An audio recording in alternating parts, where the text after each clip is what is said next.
Hello and welcome to Teacher Needs a Drink podcast. I'm Elvis, your host, and I'm here to let you know that this is a not safe for work podcast. We are teachers at the end of the week and really the end of our ropes, and we'd like to be able to talk honestly and openly about education without having to worry about losing our jobs. So we'll be using pseudonyms throughout the podcast, hence the Elvis. I'd like to start by giving a special shout out to all of our Patreon patrons out there.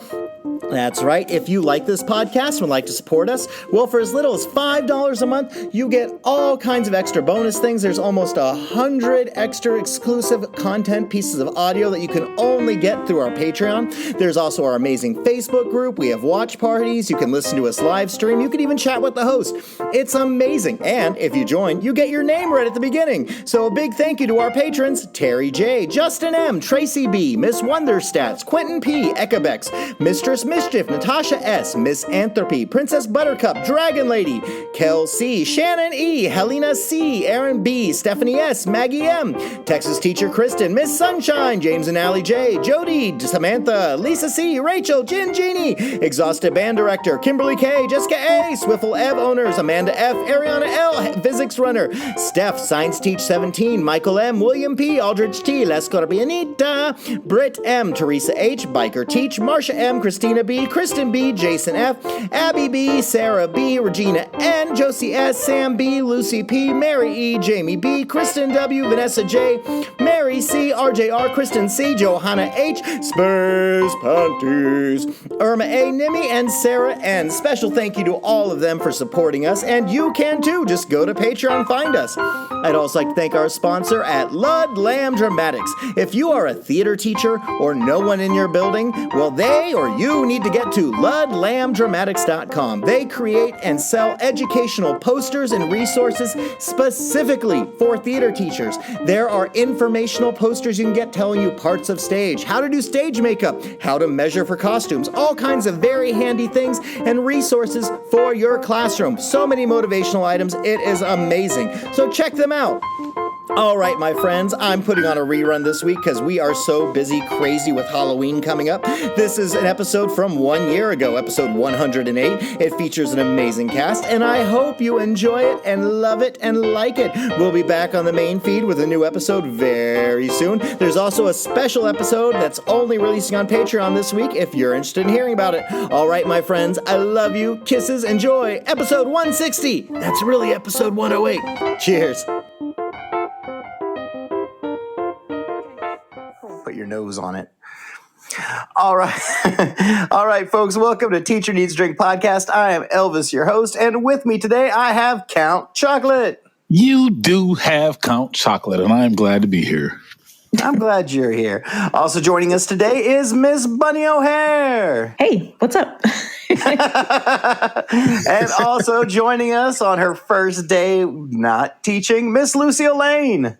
Hi. I'm glad you guys are here. Today was the day after Halloween, the first Monday. It's fall. The weather's like going batshit. It's about to turn like going from here in Texas, like 70 in the daytime to being like 50 in the daytime with the rain. And the kids were up all night eating candy and getting shitty. And so they were crazy today. They were nutty. And not only were they nutty, like school officials were kind of nutty too at the same time. So my son was playing football like a couple weeks ago, and he got a concussion, as can happen. And part of the concussion protocol was he had to take half days off of school. And this was the doctor signed it, and the school said okay. And so the school said, well, if you want, he could be at school. We just won't have him in those classes. So in football, instead of being in class, he would pretty much just sit next to the trainer and be like the trainer's bitch. And then for his other class, he would just like sit in the library. Well, I got an email or a letter from the district saying, you know what, since your child has missed 4 periods worth of school in this 9 weeks, we're considering this a loss of credit. He might need to repeat these classes. Oh, no, you didn't. And so I called the AP and I was like, hey, so I got this notice saying these classes aren't going to count. Like, yeah, it's a new state rule. I was like, these were doctor mandated things. And it's from a concussion he got playing football for your school. I said, he was literally at school. What does he need to do? Well, he's going to need to attend tutorials before and after school. I said, let me stop you right there. I said, the 2 classes you're making him do tutorials for are drama and football. He is already at football at 6 in the morning before school every single day, and he's after school in theater till 5:30 every day. What more can you do? Well, we're not supposed to let that count as extracurricular towards. I was like, what are you wanting him to do? Bullshit. I said he literally was in football with the trainer every single day. Well, okay, well, we need to make sure his average, I was like, he's got straight A's. He's like, well, I don't know. It's just a state mandated thing we have to do. I was like, yeah, do you need me to come up there? No, sir. I think we're fine. I think we've got this straightened out. And, these things are just auto-generated. Yeah, you dumb shit. He missed 4 days of school because you guys told him he had to be out. Why are you trying to penalize him even more? It's auto-generated ridiculous. because someone's not going in and fucking correcting it like you're supposed to. Like we have multiple kids in concussion protocol, or it's like for someone who gets hurt during the season, whatever season, you could have broken a wrist in volleyball, and now during 7th period every day you're in the library like catching up on things because you can't write with your left hand or something like that. Like it's one of the things that a good AP or teacher will, or your admin's assistant secretary or whoever's going to do it goes in and just makes a note to correct it because the student is on campus and we have some kind of circumstance that causes you to change it. I don't know why that's not an issue. But the guy was trying to he's like, well, he's going to need to attend tutorials. For what? He's already there after school and before school voluntarily for both of these things. 11 hours a day. What the heck? I know. No, he's like putting in almost 12-hour days most of the time. It is nuts. I don't have the energy to be at school 12 hours a day. And making straight A's. Yeah, and he's doing good on top of that. He's way better than I was at that age. And then I had a kid today who was just being an ass in class, and we're talking young kid, we're like pre-K age kid. And his consequence for, being a little shit was not getting a sticker. And you know what? I stand by that. I feel I was a fair and honest teacher for him being a little shit. But I got an email from his mom wanting to explain everything that led up to him not getting a sticker. And I'm trying my damnedest to send an email saying, I'm sorry your 3-year-old was acting like a shitty little 3-year-old. Because, he wasn't like trying to kiss people or putting his hands in people's pants. He was just being a little ass and running around all nuts like a kid the day after Halloween. So he didn't get a sticker. I don't want to have to spend a time writing an email justifying why this little fucker didn't get a sticker. He didn't get it. Move on. He can get a sticker next time if he has his shit together. Sniff, was it? Oh, it was a scratch and sniff. Oh. It was mango scratch and sniff. One of the best. I got the good scratch and sniff Snickers. Scratch and sniff. That dude's scarred for at least another grade. Oh, I had a kid lose his shit because he didn't get the grape one, and he got to smell everyone else's grape sticker, but he didn't get a grape smelling sticker. You bet that kid's been the best behaved kid ever since then. He's like, are we going to do grape again? I was like, I got to cycle through. We got like 20 other flavors we got to get through first. We got to handle like the nasty banana one. Ew, but that's just me. And I'm just whiny because I'm tired because I was up late stealing my kids' candy. Count, what's going on with you? Oh, man. Before first period, walked into school. There was a fight going on today, so that was cool. I'll blame that on the Halloween sugar and candy. It's rare that you see someone throw a haymaker so hard that he threw himself off the ground and missed and then landed. And then the other kid punched him once and then his friend pulled him off. And I was like, hey, that's enough. and so that's kind of what I do. And normally it's sometimes it works, sometimes it doesn't. And then they all kind of dispersed. And I saw an administrator come around the corner asking, what happened? I was like, man, I don't know what I walked into, man. All I know is the kids were cutting up in the parking lot and I barely got in on time. Things are going well. We are trying to fill in gaps that are as a result of the lack of learning. School's going well. All is well. I am going to take out my dad tax on some Halloween candy today. Actually, I think the chocolate drops kind of set a few things aside for me, so I'm kind of happy about that. They know my favorites. Oh, that's nice. Now, I've been just slowly taking candy left and right, and it's got I pretty much have the week, and then I send it all home with their mom this weekend. No exceptions.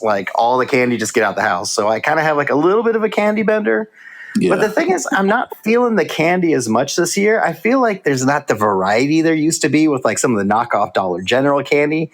I feel like everyone got the same Kroger bag that had 6 different brands. There's no Mr. Crackle in there. There's no just some of the odd random stuff. There's barely any Tootsie Rolls in there. So that's just me. I'm grumpy about it. When I got home today, my kids were having like a candy swap with a couple of neighbors.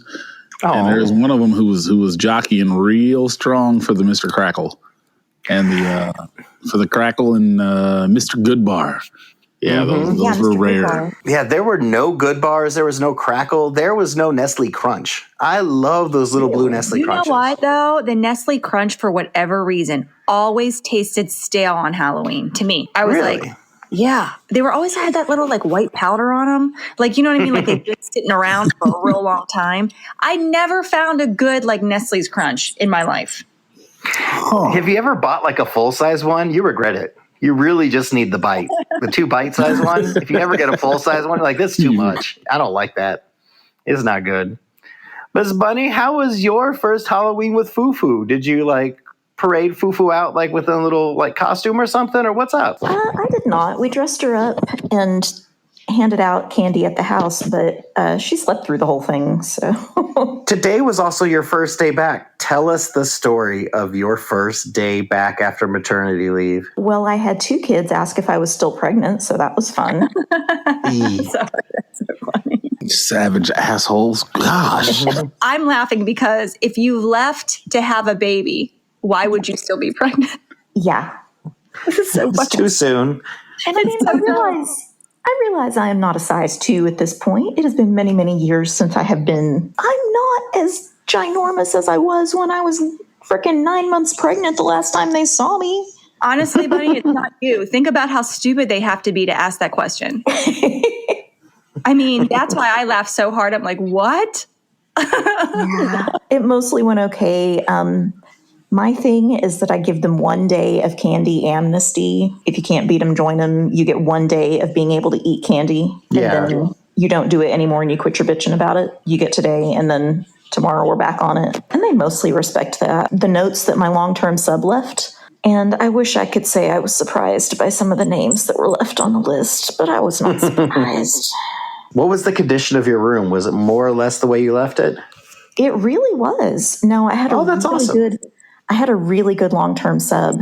Made sure everything was pretty much exactly the way I left it. So that was good. Was this the sub that got COVID? Yeah. I take it he bounced back. Oh, yeah. Yeah, he had a mild case. He said he only felt bad for about 48 hours. And then on the flip side, we have Miss Lucille Lane, who had her first day out of public school. Tell us about your grad. Did you leave the school like riding on a horse, flipping people off left and right, saying, fuck you, fuck you, fuck you? I mean, tell us your exodus. What happened? Honestly, I made the executive decision that I wasn't going back my last day. Like I wasn't going back Friday. So I left school a little early and I turned in all of my technology, my badges, my parking passes, all of it. I went back to school to be respectful because I could have just left. To be respectful, to take kids out to their cars and everything. And then I left without saying goodbye to anyone because I didn't want to go through all that. I just kind of want to slip out. It is what it is. I don't want to, honestly, and there's some people that I just don't want to talk to. I don't want to be like, yeah, I'll miss you too when I'm not. I'm not going to be alive. So I just kind of slipped out and I skipped on Friday and did my own little thing. And I'm glad I did because, you know, today was a little overwhelming because beginnings are hard. But it won't be that hard forever. So, just a little overwhelming. But I did get up this morning and I didn't have to go anywhere. It was nice. I just put on like a nice sweater so that I didn't have to like on camera I looked decent. My cat slept on my lap all day while I did stuff. It was just so great. Like That's awesome. I'm so happy. That's great. Sounds like a weight's been lifted from you. Yeah. Yeah. I even like napped for my lunch. That's scrumtrulescent. That's amazing. Oh, what a good word. This is from the Reddits from user Miss Pliss.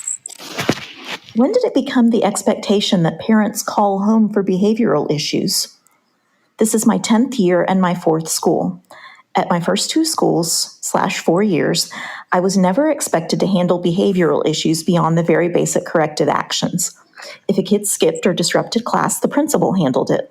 These days, if a kid doesn't show up to class, it's my responsibility to let the parents know, and admin doesn't get involved unless it happens again. Is the difference a matter of time or location? I think it's a little bit of location, because I've been at schools where it's both ways. There's some schools where the admin is very happy to be the first line of defense between you and a parent. If there's any issue, they will be the ones to make the contact. However, I know recently, as in like the last probably 8 or 9 years of me teaching, the big thing is there be no surprises between a parent if there's anything going on at school. And so they want the teacher to notify to build the rapport. So if the kid's acting an ass, even just a little bit, you need to reach out and make contact to talk about it. I don't know. I've got different mixed feelings about that. I do feel there needs to be an open line of communication. Like, I don't want the parent-teacher conference to be the first time I'm told that, like, hey, your kid's like burning shit on school and flipping everybody off. I need to hear about that beforehand. I feel we have so much shit we have to do as teachers anyway. It's hard for us to handle all discipline and parent contact. I don't know. Count as a counselor, what's your take on this? I'm from the same school of like, there shouldn't be any surprises come to the end of the quarter.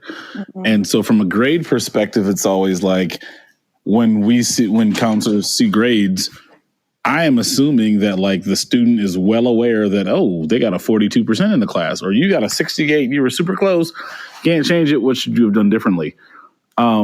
Which essentially means that there should have been some kind of communication, an email, some kind of reminder or something to parents that go out to say, hey, your child is, in danger of not passing, and not when you get the semester report card that says this semester you only earn credit for 2 classes as opposed to 7.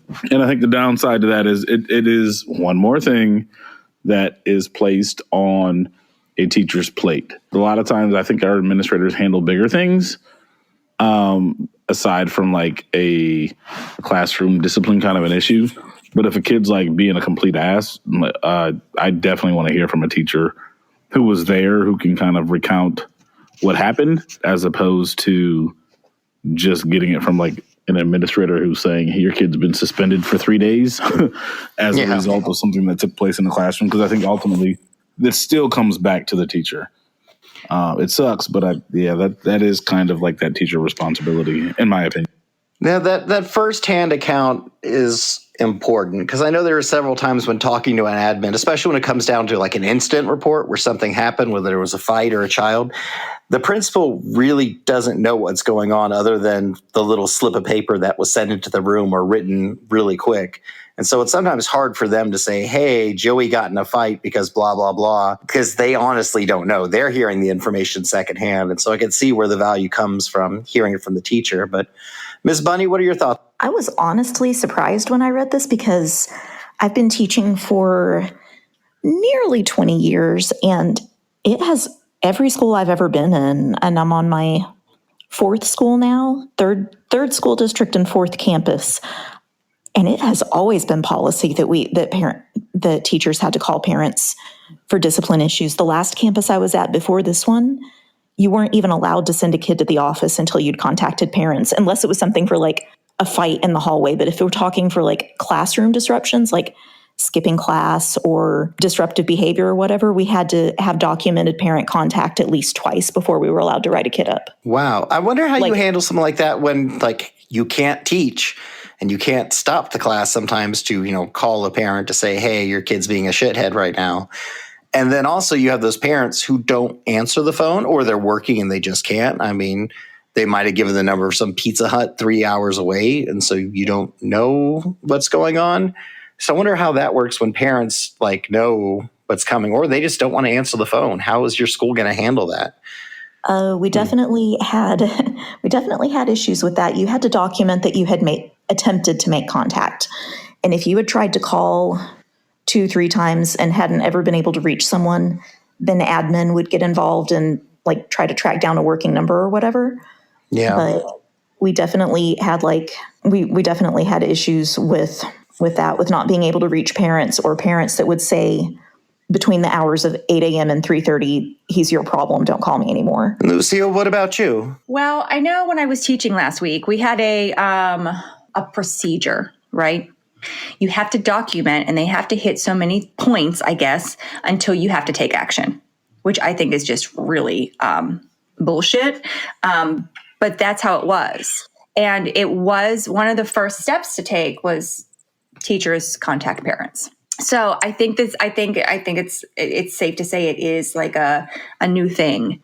I do believe that admin should definitely be involved with that, because I think it would avoid a lot of problems.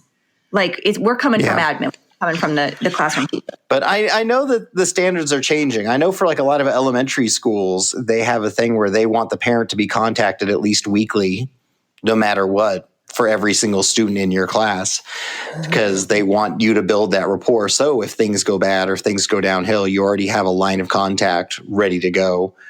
And they say even the first few weeks, just call and just brag on the kids. Like, hey, I had little Timmy. Timmy was amazing. They turned their working on time. He's making great friends. I can't wait to see more of him. Just wanted to let you know, have a good week. And so that way, when shit hits the fan, like, yeah, Timmy pulled a knife again today. He was doing coke in the bathroom. We need to have a sit down. Yeah, that's something our school did too. You have to make positive phone calls. Mm-hmm. A week, 5 a week is what it was. But as someone who really doesn't like talking on the phone, especially to strangers, that's kind of a little bit of anxiety hell. Like I can place orders, like I can call like a pizza place and place an order, but just to call up a stranger and talk business definitely gives me a little bit of level of anxiety where I would much rather shoot off an email real quick. And yes, agreed. And the time, right? The time it takes. Oh, yeah. And God forbid you get a parent that's a talker and wants to tell you like Timmy's life history. The whole life story. Yes. Mm-hmm. It's like, well, his grandma had a problem doing coke in the bathroom too. She was in Studio 54 and just like, oh my God, shut up, woman. Shut up. I don't care about you or your fucked up family. Hey guys, guess what? What's up? What's up, man? We have a Patreon. Ooh, that sounds dirty. I like it.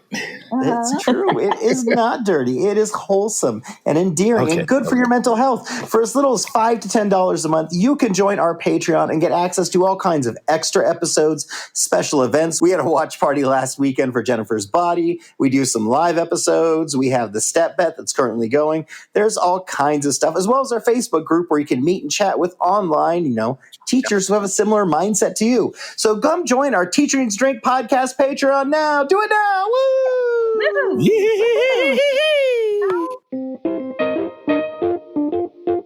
So, would you rather have a stranger wipe your butt after every poop or have a fat, bald man appear out of nowhere and hit on you every time you sneeze?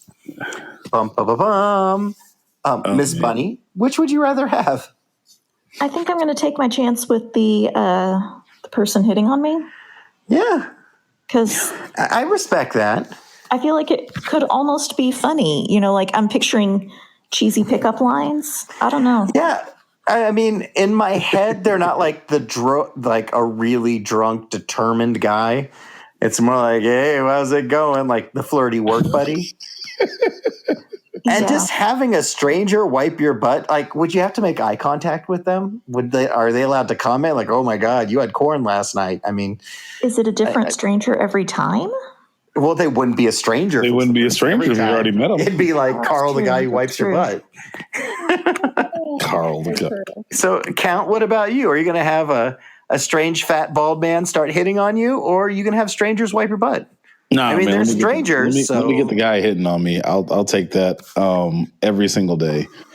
Only because, well, there's probably a lot of factors, but the biggest factor is I feel like I could easily be violated with someone wiping my butt, and that is not like. And then I really like clean bathrooms, like my own bathroom. That means if I'm at home and I just drop a deuce, then instantly someone knocks on the door and comes in and says, "Count, I'm here to wipe you down or wipe you up," or and then.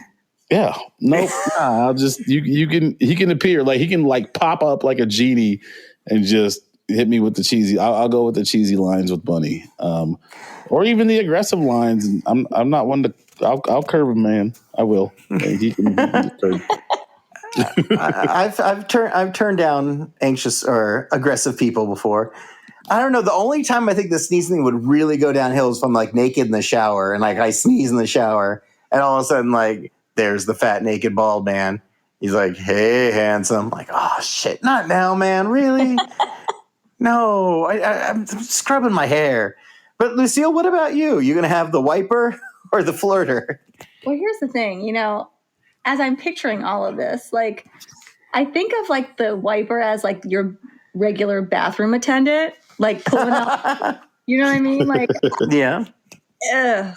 And I can't stand bathroom attendants anyway. I definitely sneeze less than I do shit, right? I mean, how often do you actually sneeze?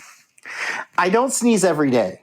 So Well, I will say this: it's funny you're choosing that to ask, the what if or what would you rather? Because today I literally sneezed like 30 times. I have to take an allergy pill, but yeah, I'm gonna go with the hitting on me. Go for it, dude. I'm just gonna ignore you every time. Every time. Just because I know it's coming. They start talking like, yeah, I got it. I sneezed. All right. Move along. Oh my goodness. Also, my bathroom, like I've got a big master bathroom, but the toilet's like in one of those little cubbies, like the toilet's off to the side of the master bathroom. And that little stall thing isn't that big, where there's really not much room for another person to come in there and wipe me. I mean, they'd have to like come in from the front and come down under, and right. I keep wondering, like, do I have to like bend over and spread, or is someone gonna like reach in the bowl? Like, yeah, I guess it's not the like there's a magic hand hand that comes up and yes,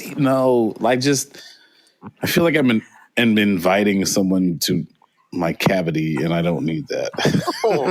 Yeah, so Elvis, I've been to your bathroom. So like you literally would have to like lean forward, which means like it would be in their crotch anyway. Yep. You know what I mean? Like it's just a bad situation. And if it's a stranger, I'd feel the need to apologize. Like it's normally not like this. I am so sorry. Like you can turn the fan on. I'm so sorry. And with the guy who's hitting on you, I mean, you assume he's hitting on you because he likes you. So, I mean, if I'm sneezing and then like I just got done jogging, I'm sweaty, I'm like, well, he's into it. So, all right. Well, move along, man. Move along. Well, thanks for joining us for another episode of Teacher Needs a Drink podcast. I'd like to thank my hosts who are with here, Ms. Lucille Lane. Thanks for joining us today. Oh, you're so welcome. Thanks for having me. I'm glad you were able to. And Count Chocolate, it was wonderful having you here. I appreciate you still putting up with me. This is great. And last but not least, welcome back to the world of teaching, Ms. Bunny O'Hare. I'm glad you're back. Thank you for having me. It's a pleasure as always. All right, folks, make sure you're taking care of yourselves out there. This is starting to become the grungy time of year, so make sure you're getting some vitamin D and getting outside while you can. Ooh. Anyway, deep breaths, deep drinks. Cheers, everyone. Woo! Yeah. Cheers. Da, da, da, da, da, da, da. All right, my friends, thanks for joining us for another episode of Teacher Needs a Drink podcast. Sorry, brain fart right there. I'm doing this in between classes. I'd like to thank all of my hosts who are here with me. I'd like to thank everyone who chipped in on this podcast. I heard Count. I heard, I almost called her by her regular name. I'm not even going to say names. Thank you for everyone who's listening. I love you, appreciate you. Like I said, if you have something you'd like to share with us, hit us up to the contact page of our website, Teacher Needs a Drink podcast, where you can also leave a voice memo that can be played on the podcast. I'd also like to thank Ludlam Dramatics for sponsoring us because they are beautiful. Thank you, friends. Enjoy. Cheers.